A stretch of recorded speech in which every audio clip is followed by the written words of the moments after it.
Welcome to Penrose Learning, where we make understanding easy.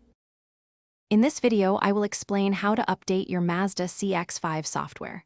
First, you will need a USB drive with at least 8 GB of storage. Make sure your vehicle's engine is running or in accessory mode to maintain power throughout the process. Then, download the correct software update files directly from the official Mazda website, ensuring compatibility with your specific model. This preparation is crucial for a smooth update. Once you have downloaded the software, carefully locate the specific version that matches your CX-5 model. It is vital to unzip the downloaded file directly onto the root directory of your USB drive. Do not place these update files inside any folders on the USB, as this can prevent the system from recognizing them. Proper file placement ensures the update proceeds without issues.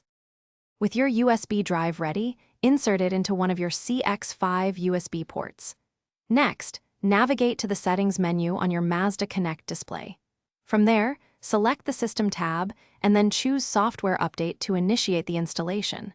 Follow any on-screen prompts carefully. The system will guide you through the initial steps, preparing for the update process. The update process typically takes about 30 minutes to complete. It is extremely important not to turn off the engine or remove the USB drive at any point during the installation. Once finished, the system will restart.